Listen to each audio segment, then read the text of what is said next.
जय श्री राम। प्रिय दर्शकों, आप सभी का हमारे चैनल पर हार्दिक स्वागत है। आज के इस वीडियो में हम बात करेंगे इस वर्ष 2024 में पितृपक्ष कब से प्रारंभ हो रहा है।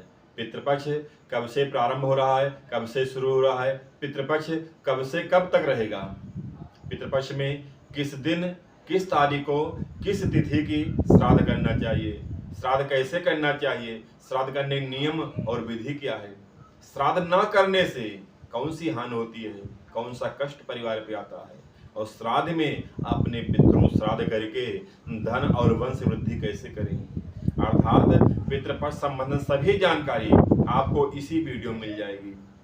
साथ ही आपसे निवेदन है, अभी तक जिन्होंने हमारे चैनल को सब्सक्राइब नहीं किया है, ऐसे उत्तम जानकारी समय समय प्राप्त करने के लिए अभी ही हमारे चैनल को सब्सक्राइब करके ये बेल आइकन को प्रेस जरूर कर दें। पितृपक्ष हमारे हिंदू धर्म में बहुत बड़ी मान्यता दी गई है, बहुत बड़ी संज्ञा दी गई है। जो हमारे पितृ हमसे चले गए हैं, हमारे परिवार से चले गए हैं, गोलोकवासी हो गए हैं, वैकुंठ लोकवासी हो गए हैं, उनके याद में हम उनको तृप्त करने के लिए उनको याद करते हैं। हमारे ऋषि मुनियों ने जो वेद में वर्णित किया है कि साल में एक दिन, साल में एक 15 दिन के लिए अपने पितरों को याद करना।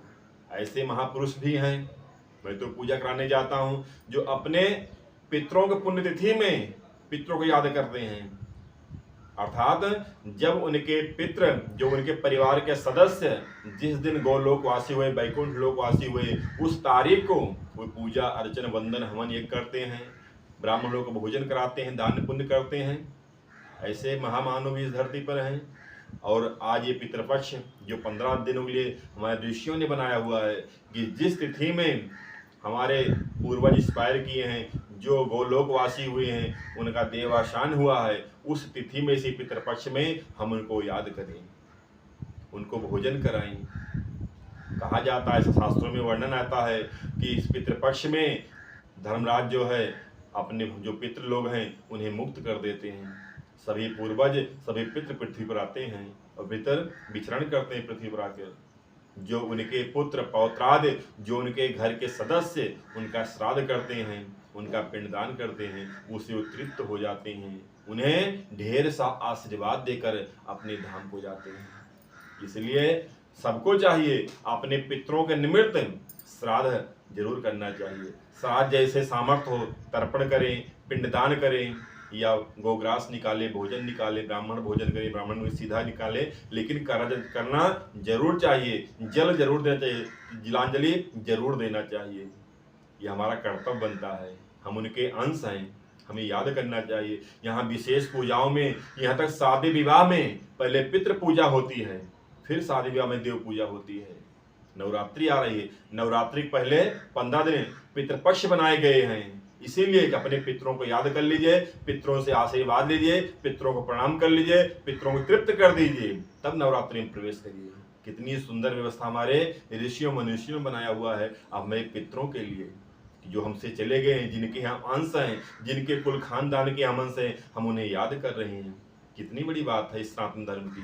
तो इसलिए जो है सभी को श्राद्ध तर्पण पिंडदान पितृपक्ष में अवश्य करना चाहिए। जो लोग श्राद्ध नहीं करते हैं, जब वहां पे धर्मराज उनको मुक्त कर देते हैं, पितृ सीधे पृथ्वी पर आते हैं और अपने परिवार में किसी को श्राद्ध नहीं देखते करते, उनके लिए कोई भोजन नहीं निकालता, कोई गोग्रास, कोई काक, कोई श्वान के लिए नहीं निकालता है, बड़े दुखी होते हैं। जब मन दुखी होता है तो मन से आह निकलती है, दिल से आह निकलती है, वो आपके लिए अच्छी नहीं होगी।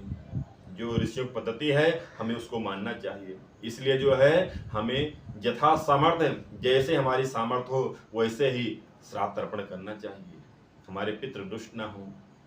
लोग कहते हैं ना पितृ दोष लग गया है, ऐसे ही लगता है। जो लोग श्राद्ध तर्पण नहीं करते हैं, जो अपने पितरों को याद नहीं करते हैं, उन्हें पितृदोष तो लगेगा ही। जब पितृदोष लगता है घर में मानिए कभी बरकत नहीं होगी है, कभी घर में सुख शांति नहीं आती है, कमाओ कितना लेकिन बरकत नहीं होती है, धन रुकता नहीं है, घर में रोग व्याधि उत्पन्न हो जाते हैं, घर में अशांति का माहौल हो जाता है, तब लोग भागते हैं ज्योतिषियों के पास में।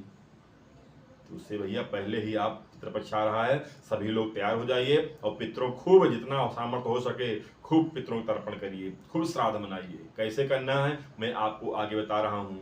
तो इसलिए पितरों को जो है जरूर याद करिए। इस पितृपक्ष में श्राद्ध कैसे करना है, जिस दिन से पितृपक्ष प्रारंभ हो रहा है उसी दिन से आपको जल देना है।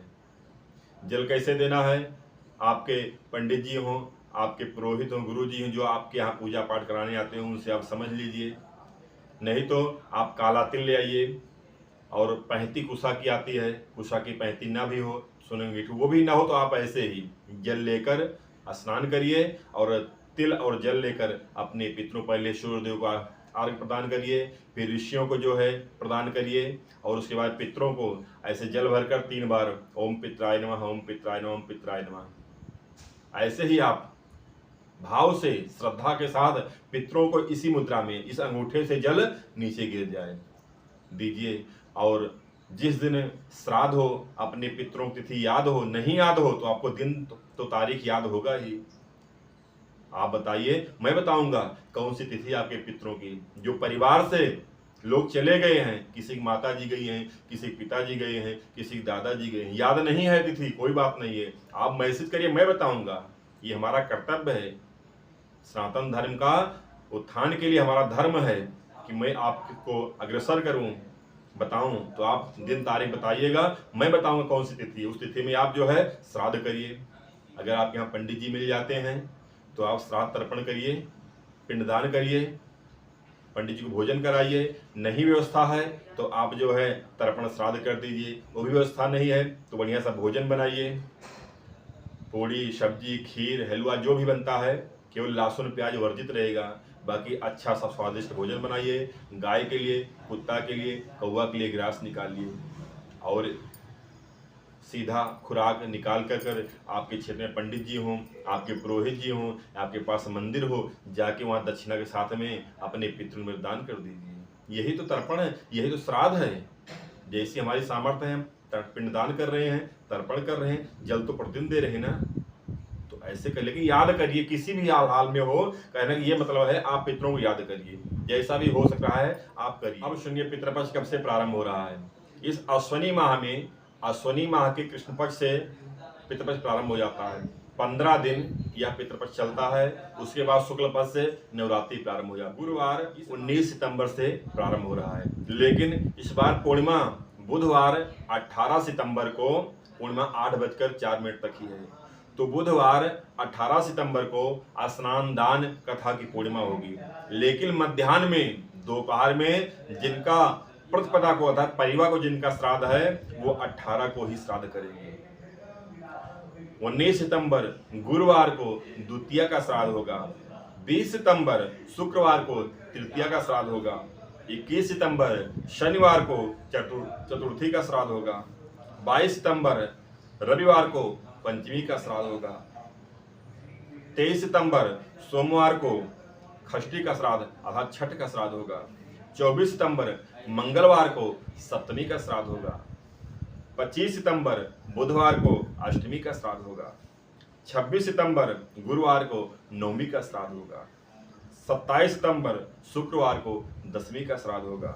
28 सितंबर शनिवार को एकादशी का श्राद्ध होगा। 29 सितंबर रविवार को द्वादशी का श्राद्ध होगा। 30 सितंबर सोमवार को त्रयोदशी का श्राद्ध होगा।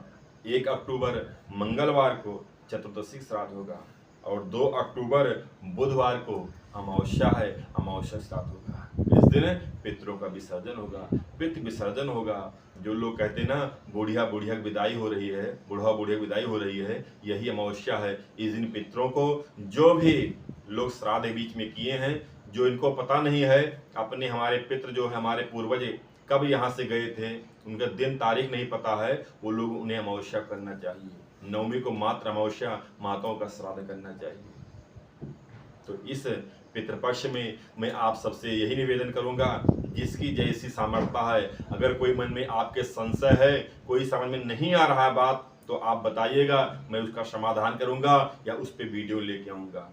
लेकिन आपसे मैं सबसे निवेदन करता हूँ, जो भी हमारी वीडियो देख रहे हैं, जो भी धर्म से हों, जिस भी जात से हों, इसमें जात कोई भेदभाव नहीं है, सबके पितृ सभी देवतुल्य हैं, सभी को श्राद्ध करना चाहिए, सभी को उस दिन से जल जरूर देना चाहिए। अगर किसी कोई दिक्कत आ रही है वो बताइएगा, तो हम उसका समाधान बताएंगे क्या करना है। जिस दिन पितृपक्ष शुरू हो रहा है, लहसुन प्याज आदि का मांस मदिरा भक्षण करना बंद कर दें। केवल सात्विक विचार रखें। पितरों का आशीर्वाद होगा, देवता से बढ़कर पितरों का आशीर्वाद चाहिए आपको। भगवान खूब बरकत करेंगे, पितृ का आशीर्वाद लगेगा। तो इसलिए सभी जो है मैं आपसे निवेदन करता हूँ, इस पितृ पक्ष में खूब पितरों की सेवा कर लीजिए। विश्वास दिलाता हूँ जब आपके पितृ आपसे प्रसन्न हो जाएंगे तो कोई आपका बाल बांका नहीं कर सकता है। पितृपक्ष पूजन करके विसर्जन करके तब हम नवरात्रि में प्रवेश करेंगे। कितना सुव्यवस्था हमारे ऋषियों ने बनाया हुआ है कि हम अपने जो हमारे यहाँ चले गए हैं हम उनको भी याद कर रहे हैं, याद करना चाहिए। यह वीडियो आपको पसंद आए तो हमारे चैनल को सब्सक्राइब करके ये बेल आइकन को प्रेस कर दीजिएगा, वीडियो को लाइक कर दीजिएगा और यह वीडियो औरों के पास भी शेयर करिएगा ताकि सबके तक पहुंचे। जो मन में नकारात्मक विचार बैठाए हुए हैं, जो भी श्राद्ध का जानते भी नहीं श्राद्ध करने से क्या होता है, कैसे करना चाहिए, उन्हें पता लगे। मैं आगे और वीडियो लेके संबंधित आऊँगा, लेकिन अभी यह आप जान लीजिए कि पितृपक्ष शुरू होने जा रहा है, हम सबको तैयारी कर लेना चाहिए। पितरों का श्राद्ध अवश्य करना चाहिए। कमेंट में जय श्री राम जरूर लिखें। धन्यवाद। जय श्री राम।